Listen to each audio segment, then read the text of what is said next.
Assalamualaikum, selamat datang ke Omar Didik bagi subjek Reka Bentuk dan Teknologi tingkatan 1. Untuk hari ini, kita akan masuk dalam satu topik yang pertama dalam bab lakaran piktorial. Objektif pembelajaran kita hari ini adalah kita akan menyenaraikan peranan lakaran dalam reka bentuk. Nanti kita akan tengoklah ada 5 peranan lakaran. Kita akan tengok satu persatu dan kita akan tengok ada beberapa jenis lakaran piktorial. Seterusnya, kita kena tahulah dulu apa itu lakaran. Lakaran ni apa lakaran ni adalah satu lukisan awal ataupun lukisan draft. Iaitu lakaran ni kita hasilkan menggunakan teknik lakaran bebas ataupun freehand drawing. Contohnya macam ni lah. Digunakan contengan yang berbentuk garisan. Dia menggunakan contengan berbentuk garisan sahaja untuk dia membuat lakaran. Iaitu lakaran ni kita tak menggunakan apa-apa bantuan alat melukis. Contohnya macam jangka lukis ke, pembaris. Kita tak gunakan untuk kita nak buat lakaran. Dekat dalam lakaran ni kita ada beberapa alatan asas lah. Contohnya pensel, kita ada kalau pensel ni kita gunakan 2B dan juga 4B. Ini adalah 4B. 4B ni tengok berbeza dengan 2B. 2B ni dia punya kepekatan pensel tu kan.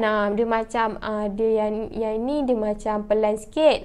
Kalau yang 4B ni dia terang lagi kan. Macam gitulah. Jadi kita kena gunakan pensel 2B ataupun 4B dalam kita membuat lakaran. Seterusnya kita ada arang, kita ada pastel kapur, marker pen dan juga pen. Kat sini kita ada contoh lah di mana ada seorang pakcik ni dia gunakan arang untuk melukis dan juga melakar. Kita dah tahu apa itu lakaran. Sekarang kita tengok pula peranan lakaran ni apa pula kan. Peranan lakaran yang pertama adalah nak mempercepatkan pembangunan konsep. Yang kedua kita nak tengok asas komposisi untuk ilustrasi, medium komunikasi pelanggan. Yang keempat adalah eksplorasi visual. Yang kelima adalah penyelesaian perincian visual. Jadi kita akan tengok satu persatu setiap peranan ni. Peranan yang pertama, mempercepatkan pembangunan konsep. Macam mana dia boleh jadi peranan nak cepatkan pembangunan konsep kan? Sebab lakaran ni kita guna untuk kita nak teroka konsep.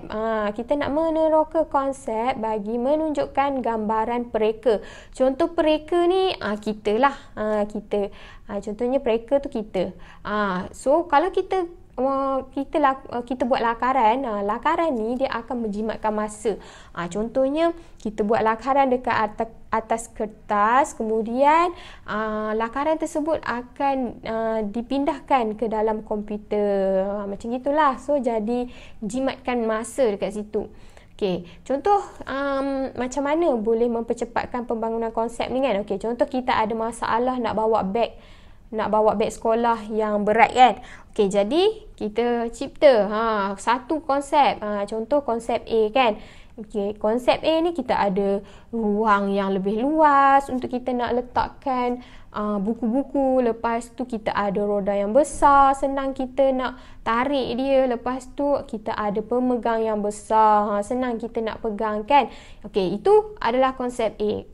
Untuk konsep B pula, macam mana konsep B ni? Konsep B ni reka bentuk dia lebih ergonomik, berbeza kan dengan konsep A. Jadi dekat sini nampak tak?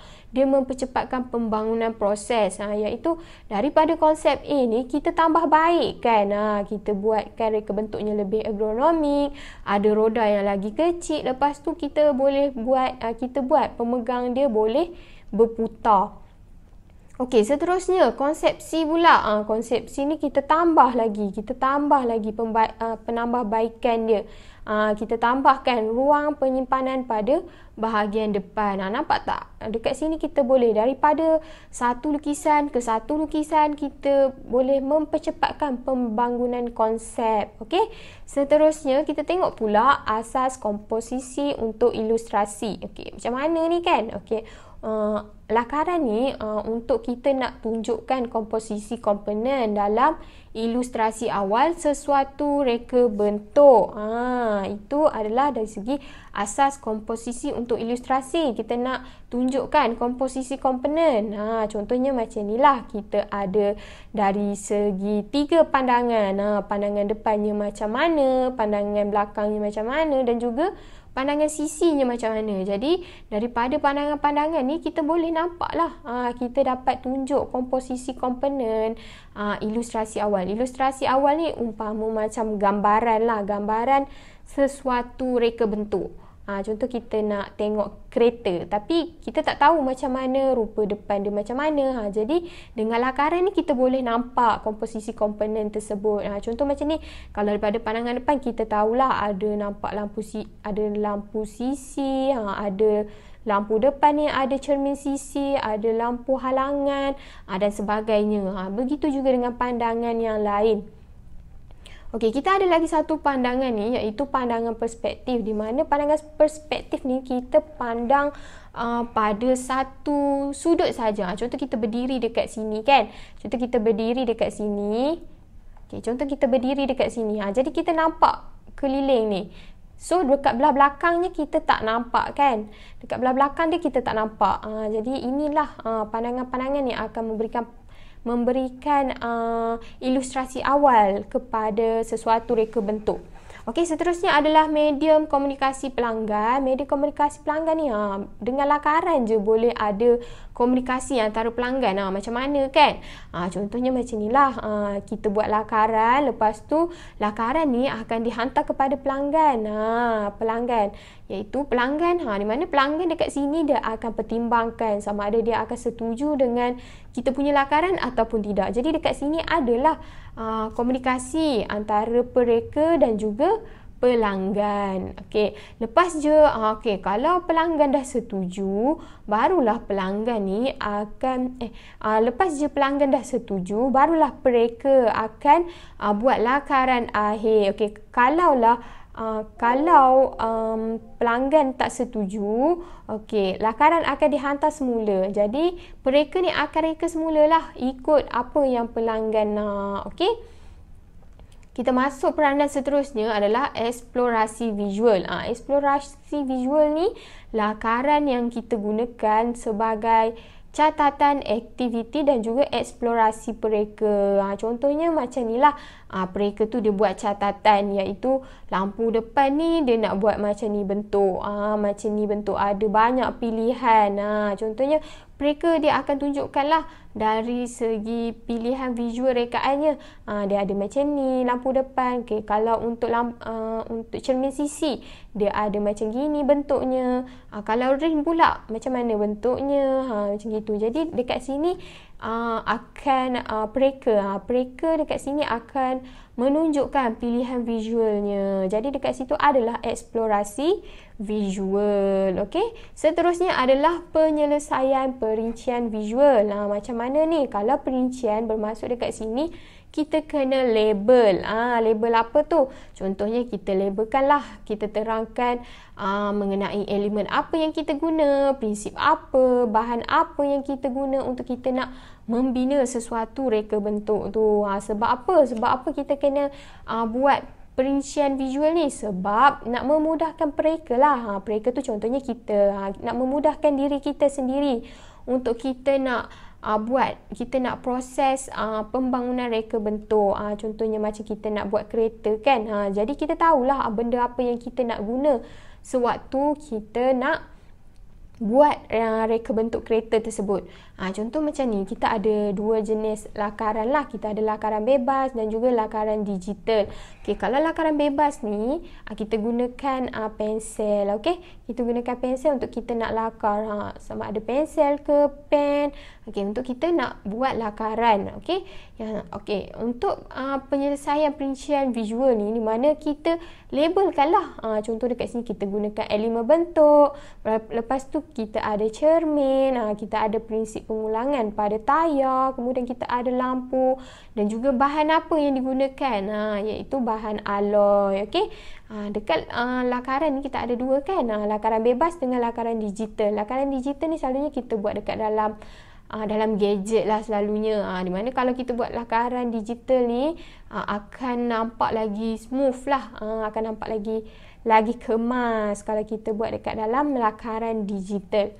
Okey, seterusnya kita tengok pula jenis-jenis lakaran. Okey, jenis-jenis lakaran kita ada lakaran peribadi ataupun contengan, lakaran penerokaan, lakaran teknikal, lakaran perkembangan idea, lakaran persembahan dan juga lakaran digital. Okey, itu adalah jenis-jenis lakaran. Jom kita tengok satu persatu macam mana setiap lakaran ni kan. Okey, yang pertama kita ada lakaran peribadi ataupun lakaran contengan. Okey, selalunya lakaran ni kita gunakan untuk kita nak buat penyediaan konsep produk. Contohnya lah kita nak tunjuk produk ni macam mana. Okey.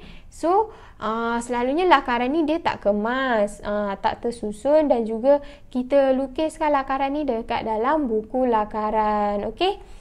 Seterusnya kita ada lakaran penerokaan. Macam mana penerokaan ni? Lakaran penerokaan ni. Okey, selalunya lakaran penerokaan ni dia lebih kemas. Berbeza dengan lakaran peribadi ataupun contengan. Sebab apa lakaran penerokaan ni lagi kemas? Sebab untuk kita nak buat perbandingan dengan produk yang sedia ada dari segi pelbagai aspek evolusi lah. Itu kita nak tengok lah dia punya bentuk macam mana. Nampak tak dekat sini? Kalau lakaran penerokaan tu kemas, so nanti senang lah kita nak buat perbandingan kan dengan produk yang dah ada. Okey. Seterusnya adalah lakaran teknikal. Lakaran teknikal ni selalunya kita nak gambarkan lakaran ceraian. Lakaran ceraian ni macam mana kan? Lakaran ceraian ni selalunya, okey, contoh handbag kan. Handbag selalunya seketul macam tu. Okey. Kalau macam ni, diceraikan mana tangkainya, mana zipnya, mana tali gantungnya. Ini kulit beg tu, macam gitu. Itu bermaksud dengan menggambarkan lakaran ceraian. Okey. Dekat sini barulah kita boleh tahu tangkainya ni panjang mana. Nampak tak? Ada dalam lakaran teknikal ni dia ada perincian dimensi. So ada ukuran saiz. Contoh yang ini saiznya apa, zip saiznya berapa, tali gantung saiznya berapa, macam gitu. Dia ada perincian dimensi. Okey. Selalunya kegunaan lakaran teknikal ni kita digunakan kegunaan lakaran teknikal ni dia akan membantu pereka menggambarkan rekaan produk. Contohnya macam inilah. Kalau kita ceraikan, jadi kita boleh gambarkan macam mana panjang beg tu, macam mana panjang zip, lepas tu berapa panjang untuk tali gantung. So dekat situ kita boleh gambarkan kan. Okey. Seterusnya lakaran perkembangan idea. Macam mana lakaran perkembangan idea ni? Kegunaan dia untuk nak tunjukkan ke semua lakaran objek, iaitu daripada idea pertama sampailah objek yang terakhir. Iaitu contohnya macam dekat gambar ni kan. Kita lukis, kita lakar daripada gambaran yang pertama, idea yang pertama kita dapat idea. Contoh kita dapat idea bentuk panjang macam ni kan. Lepas tu idea yang kedua pula macam gini bentuknya. Lepas tu idea yang ketiga kita letakkan tali. Lepas tu idea keempat barulah jadi handbag, iaitu jadilah objek yang terakhir kita. Dekat situ nampaklah perkembangan ideanya kan. Daripada ini jadi ini, jadi ini dan jadi ini. Okey, itu adalah lakaran perkembangan idea untuk kita nak tunjukkan ke semua lakaran objek. Okey, seterusnya kita ada lakaran persembahan. Lakaran persembahan ni gunanya untuk nak bantu pelanggan nak memahami konsep rekaan. Contohnya kita lakar, lepas tu lakaran ni kita akan pereka lah. Pereka tu kita lah contohnya kan. Kita akan bagi dekat pelanggan untuk tunjuk macam mana rupa kita punya produk dengan kita tunjukkan hanya menggunakan lakaran. Itu adalah untuk lakaran persembahan. Lakaran persembahan ni selalunya kemas. Okey.